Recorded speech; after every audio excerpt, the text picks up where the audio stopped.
आप सभी का स्वागत है। कल मेरी एक फ्रेंड का कॉल आया, वो जानना चाहती थी कि एक बच्चे को इंग्लिश सिखाने की करेक्ट एज क्या है। अब उनकी बेटी 5 साल की है। हालांकि मैं इस तरीके के टॉपिक्स पे वीडियोस नहीं बनाती हूँ, बट क्योंकि मैं एक लैंग्वेज एक्सपर्ट हूँ, आप में से बहुत सारे लोग जानते हैं, नहीं जानते उन्हें मैं बता दूं कि मैं फ्रेंच लैंग्वेज एक्सपर्ट हूँ। मैंने बहुत सारे इंटरनेशनल स्कूल्स में फ्रेंच पढ़ाई हुई है। साथ ही साथ मैंने बुक्स भी लिखी हुई हैं जो स्कूल्स में चलती हैं। हो सकता है आपका बच्चा भी वो बुक पढ़ता हो, तो मैंने सोचा कि इस टॉपिक पे वीडियो किया जाए। क्योंकि अभी लॉकडाउन है, बच्चों के स्कूल्स नहीं खुल रहे हैं, बच्चे अकेडमीज नहीं जा रहे हैं, तो आप में से बहुत सारे पेरेंट्स वरिड हैं कि उन्हें कैसे सिखाया जाए। तो मैंने सोचा कि एटलीस्ट इस टॉपिक पे मैं वीडियो कर सकती हूँ ताकि आपको हेल्प मिले। अब इस वीडियो में हम जानेंगे कि बच्चों को इंग्लिश सिखाने की या फिर इंग्लिश के अलावा कोई भी ऐसी लैंग्वेज जो बच्चे की मदर टंग नहीं है या फर्स्ट लैंग्वेज नहीं है, उसको सीखने की करेक्ट एज क्या है। साथ ही साथ हम ये भी जानेंगे कि आपको बच्चों को इंग्लिश कैसे सिखानी होती है। बट उससे पहले अगर आप मेरे चैनल को पहली बार देख रहे हैं तो इसे सब्सक्राइब ज़रूर करें, और वीडियो थोड़ा सा भी अच्छा लगे, हेल्पफुल लगे, तो उसे अपने फ्रेंड्स, रिलेटिव्स जितना पॉसिबल हो शेयर करें।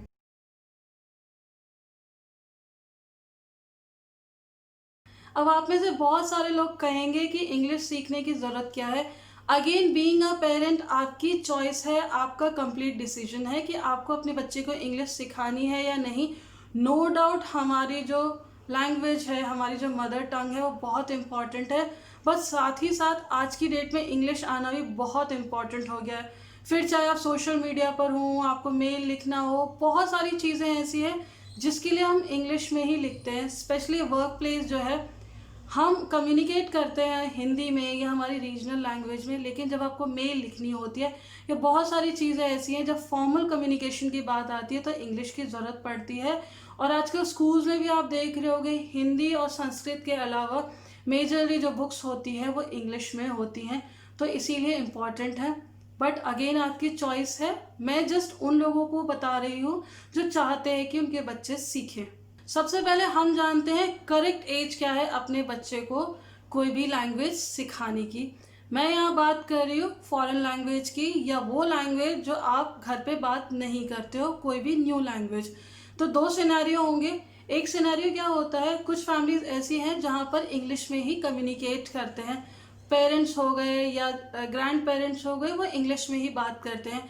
ऐसे में जो बच्चा है वो जब से ग्रैब करना सीखेगा, लैंग्वेज सीखेगा, वो इंग्लिश की सीखेगा। तो उसके लिए कोई एज नहीं है, डे वन से वो इंग्लिश ही सीख रहा है। बट ऐसे पेरेंट्स, ऐसी फैमिली जहाँ पर हम इंग्लिश में बात नहीं करते हैं, वहाँ पर आपको याद रखना है, पहले आपको बच्चे को मदर टंग सिखाना है। जैसे कि हम हिंदी में बात करते हैं घर पे, तो ऑब्वियस सी बात है कि हमारा बच्चा पहले हिंदी सीखना चाहिए। क्योंकि क्या होगा ना, हम आपस में हिंदी में बात कर रहे हैं, बच्चे को सिखाने के लिए इंग्लिश में बात कर रहे हैं, देन ही और शी विल गेट कंफ्यूज कि क्या चीज़ उसको ग्रैब करनी है। तो कोई भी जब आप बच्चे को लैंग्वेज सिखा रहे हो तो पहले मदर टंग सिखाइए। आप बंगाली में बात करते हो तो वो आप अपने बच्चे को सिखाइए, वो उसको ग्रैब करने दीजिए। अब लैंग्वेज सीखने की एबिलिटी हर एक बच्चे की अलग अलग होती है। लड़कियां जल्दी बोलने लगती है तो क्या होगा, वो 1-1.5 साल के होते होते मदर लैंग्वेज बोलने लगेंगी, जो उनकी मदर टंग है वो बोलने लगेंगी। तो उसके बाद आप क्या कर सकते हो, उनको इंग्लिश सिखाना स्टार्ट कर सकते हो। वहीं पर लड़के जो हैं कंपैरेटिवली थोड़ा सा लेट बोलते हैं, या फिर आपके बच्चे को स्पीच डिले है, then again focus on mother tongue. जो भी मदर टंग है, अगर हिंदी आप बोलते हो, तेलुगु आप बोलते हो, आप वो चीज़ बच्चे को सिखा दे। तो याद रखिए, करेक्ट एज वो है जहाँ बच्चा आपका सीखने लग जाए। अगर आपकी फैमिली में ऑलरेडी सब इंग्लिश बोलते हो तो डे वन उसकी एज है इंग्लिश सीखने की। बट वहीं पर अगर आप मदर टंग जो है वो बात करते हो, उसमें आप बोलते हो, इंग्लिश नहीं यूज़ कर रहे हो, तो पहले लेट योर किड लर्न जो आपकी स्पेसिफिक वो लैंग्वेज जो आप बात करते हो वो उसको सीखने दो।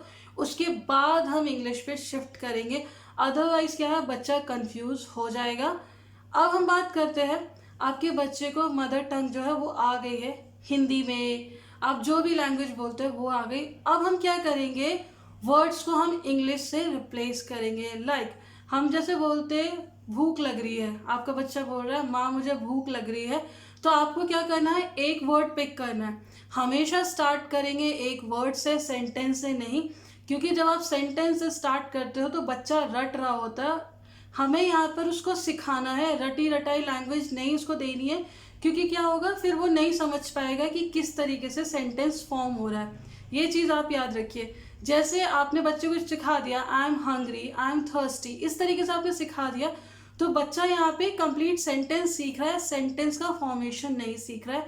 तो हम क्या करेंगे, हमारी जो मदर टंग है उसके जो वर्ड्स हैं हम इंग्लिश से रिप्लेस करेंगे, इंग्लिश के वर्ड्स से रिप्लेस करेंगे। जैसे पानी को आपने वाटर कहा, हम कहते हैं आलू हिंदी में, उसको आप कहोगे पोटैटो। इस तरीके से आप उसके थोड़े दिन तक वोकैबलरी बढ़ाएंगे। अब जैसे हमें सिखाना है कि मैं, तो आप उसको समझाएंगे कि आई आपको यूज़ करना है या मी कब यूज़ करना है, इस तरीके से। तो बच्चे को जो है हम धीरे धीरे करके सिखाएंगे, एकदम से उसको प्रेशराइज नहीं करेंगे कि लगे कि हाँ वो बोलने लगा है। अब हम बात करते हैं उन पेरेंट्स की, क्योंकि आप में से बहुत सारे पेरेंट्स ऐसे होंगे जिन्हें लगता होगा कि उनको इंग्लिश नहीं आती है। अब देखिए ये जो छोटे छोटे वर्ड्स हैं वो तो आपको आते हैं, तो आप क्या करोगे, अगर नहीं भी आते हो तो आजकल बहुत सारे जो हैं ऐप अवेलेबल हैं जहाँ पर आप सीख सकते हो कि इस पर्टिकुलर वर्ड को क्या कहना है। जब हम फ्रेंच भी सिखाते हो तो ऐसे ही सिखाते हैं कि जैसे आए है तो उसको फ्रेंच में क्या बोलना है, ऐसे ही आप अपने बच्चे को इंग्लिश में सिखाएंगे। आपको क्या करना है, टाइप कर दो ऐप टू लर्न इंग्लिश, बहुत सारे ऐप्स मिल जाएंगे जिनकी रेटिंग अच्छी हो, आप वो डाउनलोड कर लो और उससे सीखो। यहाँ पर आपके सीखने में भी कोई वो नहीं है कि बहुत सारे लोग बोलें कि अब हम क्यों सीखेंगे। सीखिए, एटलीस्ट आप अपने बच्चे के लिए सीखिए, क्योंकि अब आपको उसको सिखाना भी है। जो स्कूल की पढ़ाई है वो आपको करानी है, तो आपको भी इंग्लिश सीखना ज़रूरी है। आप कम्युनिकेट नहीं कर रहे कोई बात नहीं, लेकिन आप बच्चे के लिए सीखें। तो अब आप भी क्या करेंगे, वो वर्ड्स आप सर्च करें और सीखें उसको क्या बोलते हैं, उसको प्रोनाउंस कैसे करते हैं। तो जब आपका बच्चा ये छोटे छोटे वर्ड सीख गया है, आपको भी अपनी इसको जो डे टू डे कम्युनिकेशन है उसको यूज़ करना है। जैसे हम कई बार मैं आरव को बोलती हूँ कि बेटा अनियन लेके आओ, यहाँ पर क्या है अनियन के अलावा बाकी हिंदी में है, लेकिन क्योंकि मैंने उसको इंट्रोड्यूस कर दिया है कि प्याज को अनियन बोलते हैं तो वो समझ गया। अब इसके बाद हम सेंटेंस फॉर्मेशन पर आएंगे, छोटे छोटे सेंटेंसेस हम बच्चे को बताएंगे। जैसे मम्मा आई एम हंग्री, तो हंग्री आपके बच्चे को पहले से ही पता है कि भूख लगने के लिए उसको बोलना है। आई एम और आपने सिखा दिया कि इस तरीके से सेंटेंस बनाना है। जब आपको बोलना है कि माँ मुझे भूख लगी है, तो माँ आई एम हंग्री या मॉम आई एम हंग्री, इस तरीके से आपको उसको सिखाना है। छोटे सेंटेंसेस के साथ आप स्टार्ट करें। याद रखिए कोई भी लैंग्वेज 1 साल या 2 साल में कम्प्लीटली नहीं आती है। फॉरेन लैंग्वेज की मैं बात करती हूँ क्योंकि हम डे टू डे कन्वर्जेशन में इसको यूज़ नहीं कर रहे होते। आपके बच्चे के पास अभी फर्स्ट से लेकर 12th तक के कंप्लीट 12 ईयर्स हैं, तो इसको इन 12 साल का एफर्ट्स रखें, ना कि 1 साल का। बच्चे को प्रेशराइज ना करें। बहुत बार मैं पेरेंट्स को देखती हूँ बड़े खुश होते हैं कि यूट्यूब से बच्चे ने एक्सेंट ले लिया है, बहुत अच्छे से बात कर रहा है। अच्छी बात है आपके बच्चे ने एक्सेंट ग्रैब कर लिया है, लेकिन याद रखिए आप उसको सिखाने पर फोकस करें, ना कि प्रेशराइज करने पर। और एक्सेंट पे प्लीज़ बिल्कुल भी फोकस ना करें। अच्छी बात है आपका बच्चा एक्सेंट में बात कर रहा है, लेकिन सिंपल रखिए अपने इंग्लिश का जो एक्सेंट है उसको, क्योंकि हम इंडियंस ऐसे ही बात करते हैं। यूएस का यूके का एक्सेंट लेके या बच्चे को ज़बरदस्ती दिलवा के कुछ नहीं होने वाला है। तो हम कोशिश करेंगे कि हमारा बच्चा इंग्लिश में बात करे, सिंपल इंग्लिश में बात करे। रेस्ट वो धीरे धीरे सीखेगा, प्रेशराइज बिल्कुल मत कीजिएगा। मैं आपको बता रही हूँ बहुत सारे कॉल्स आते हैं और मैं सरप्राइज होती हूँ जब वो बोलते हैं कि भाई हमारे 1.5 साल के बच्चे को 2 साल के बच्चे को फ्रेंच सिखाना है। मैं समझ रही हूँ और अच्छी बात है बच्चा सीख रहा है, लेकिन मेरे हिसाब से बच्चे को थोड़ा सा आप स्पेस दें और टाइम लगा के सिखाएं। ये नहीं कि भाई पड़ोस में रहने वाला बच्चा 3 साल का इंग्लिश में बात कर रहा है, मेरा 4 साल का हो गया नहीं बोल रहा है। हर एक बच्चा थोड़ा सा टाइम लेता है सीखने में। एबिलिटी अलग अलग होती है, लैंग्वेज जो है अलग अलग होती है, स्किल्स जो है हमेशा गर्ल्स जल्दी सीखती हैं, बॉयज़ थोड़ा सा लेट सीखते हैं। मैं एक्सपीरियंस से बता रही हूँ क्योंकि मैं फ्रेंच पढ़ाती हूँ। गर्ल्स को सिखाना इजी पड़ता है, बॉयज़ के लिए थोड़ा सा डिफ़िकल्ट पड़ता है। तो यही कुछ जो बोलते हैं मंत्र हैं, मंत्राज हैं, जिनको आपको फॉलो करना है ताकि आपका बच्चा इंग्लिश सीखे।